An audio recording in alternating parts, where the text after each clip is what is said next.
मूळव्याध, भगंदर, fissure, पायलोनायडल sinus, बद्धकोष्ठता किंवा गुदविकार यासारख्या त्रासाने त्रस्त आहात का? वेदनादायक शस्त्रक्रियेची भीती वाटतेय? तर आता चिंता सोडा. जर्मनीतील अत्याधुनिक लेझर तंत्रज्ञान आता प्रथमच संगमनेरमध्ये डॉक्टर सोनाली सुशांत गीते यांच्याकडे उपलब्ध झालंय.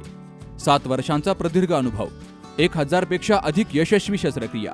ठिकाण केएम हॉस्पिटल, विठ्ठल मंदिरासमोर, अकोले बायपास रोड, संगमनेर. संपर्क 90 677 95 189. वडगावपांची घटना तर दुर्दैवी होती. आता याच्यामध्ये आपण CCTV फुटेजच्या बाजूला कोण नसल्यामुळे आता त्याची अडचण आहे. तरी आता पोलिस अधिकाऱ्यांना जे शाळेमधले जे CCTV फुटेज आहे ते आता तपासायला सांगितलं. ते आम्ही तपासतोय, कारण त्यामध्ये आता शाळेमध्ये फुटेज CCTV आहेत तुम्हाला कल्पना नाही आहे, पण असली तर मग त्या गेटवर कोण उभं राहत होतं, सातत्यानं कोण त्या गेटवर येत होतं मागच्या 4-5 दिवसामध्ये, अशी कोण मोटरसायकलवर मुलं आहेत, तो एक त्याची माहिती घ्यायला सांगितली. आणि प्लस मला वाटतं दुसरं याच्यामध्ये जी साधारण मी गावातली काही मुलं त्यात समाजकंटक आहेत चांगली, काही लोकांना आपण चौकशी ताब्यात घेतलं होतं, पण त्यांच्याकडून त्या फार निष्पन्न झालेलं नाही. बाहेरचा कोणतरी व्यक्ती असला पाहिजे असं पोलिसांना संशय आहे. आता आम्ही सुद्धा सातत्यानं त्याचा पाठपुरावा करतोय की आपण आरोपी शोधून मिळाला पाहिजे. ही विकृती समाजामध्ये पसरत चाललेली आहे, याचं किती निश्चित करणं थोडं कमीच आहे. संगमनेरची सुद्धा घटना त्याच दृष्टीने आहे. पण मला वाटतं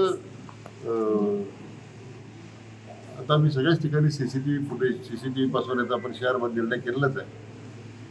पण ग्रामीण भागामध्ये अडचण आहे, ते ग्रामपंचायतींनी खरं त्यात पुढाकार घेतला पाहिजे. पण तो जरी भाग बाजूला ठेवला तरी आरोपीला अटक झाली पाहिजे हे मात्र निर्वाधित आहे. आपण लवकर त्या संदर्भात आम्ही कारवाई करू. नाशिक खरात यांना अटक झालेली आहे आणि शिर्डीमध्येच त्यांची बरीचशी प्रॉपर्टी आहे.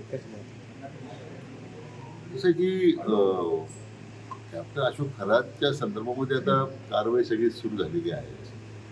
आणि मला वाटतं पहिला गुन्हा तर शिर्डीमध्येच दाखल झाला होता, आणि दाखल झाल्यानंतर मग त्याची मला पूर्वकल्पना होतीच आहे. कारवाई विभागाने मला कल्पना दिली होती, आम्ही अशी करतोय. पण अशा प्रकारच्या समाजामध्ये अज्ञानाचा गैरफायदा म्हणा किंवा या सगळ्या वस्तुस्थिती ज्या समोर येते ती क्लेशदायक आहे. मला वाटतं त्यातून अशा लोकांच्यामुळे सामाजिक व्यवस्था जी आहे ती बिघडतेच आहे. परंतु धर्माचा आधार घेऊन जे शोषण समाजाचं होतं ते मात्र निश्चितपणे अतिशय क्लेशदायक आहे. त्यांच्या ह्या सगळ्या भानगडी ज्या झालेल्या आहेत त्याचा मी तर निषेधच करतो. आता सुदैवानं माननीय मुख्यमंत्र्यांच्याकडे मागणी केल्यानंतर SIT स्थापन झालेली आहे.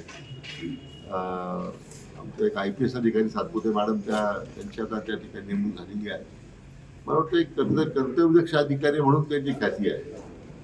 या जी पाळंमुळं कुठपर्यंत रुजलेली आहेत याचं मग पुढे प्रॉपर्टी कुठं आहे, आणखीन कोणाच्या प्रॉपर्टी त्यांनी बळकावल्या आहेत का, ही सगळी चौकशी केली आहे. त्यांच्या ट्रस्टवरती राष्ट्रवादीचे काही कार्यकर्त्यांची शिर्डीमध्ये जे राष्ट्रवादीचे कार्यकर्ते आहेत, पदाधिकारी आहेत, त्यांच्या ट्रस्टवरती आहेत ते याबद्दल आता जे असतील ज्यांनी जे ट्रस्ट आहेत त्यांना ताब्यात घेऊन चौकशी करावी लागते. असे या सगळ्या प्रकार याच्यामध्ये एवढा प्रचंड संताप संपूर्णाच्या भरामध्ये मला वाटतं जे काही त्याच्यामध्ये जे ट्रस्टी असतील, आणखीन कोणी ते जवळचे असतील, किंवा त्या व्हिडिओ क्लिप काय आता जवळ 17-18 व्हिडिओ क्लिप आलेले आहेत, त्या क्लिपमध्ये कोण आहेत ते सगळी माहिती पोलीस घेतील. सर, राज्यामध्ये अवकाळी पाऊस झालाय, त्याचा फटका अहिल्यानगर जिल्ह्यालाही बसलाय, काही पंचनामे होतील? नाही, आता स्टँडिंग ऑर्डर्स आहेत आपल्याला की अशा अवकाळी पावसामुळे झालेल्या शेती नुकसानाचे तात्काळ पंचनामे करावे, त्याच्या स्टँडिंग ऑर्डर्स आहेत. मला वाटतं मी सगळ्या अजून जिल्हाधिकाऱ्यांना मी सूचना दिलेल्या आहेत की कुठेही शेतकरी मदतीपासून वंचित राहणार नाही या दृष्टीने 100% ज्या भागात अशा वादळामुळे झालेलं पिकाचं नुकसान आहे त्याची पंचनामे झाले पाहिजे. सुनबाई, आजही चहा काल सारखाच बनव. अगं, कोणती नवीन चहापत्ती आणली आहेस का? काय ग, कालच्या चहाचं रहस्य काय आहे? प्रत्येक चांगल्या चहासाठी आवश्यक आहे राजहंस दूध. चहापत्ती तीच, फक्त दूध नवीन. तुम्ही फक्त दूध बदला. राजहंस दूध आणा आणि असा मस्त चहा बनवा.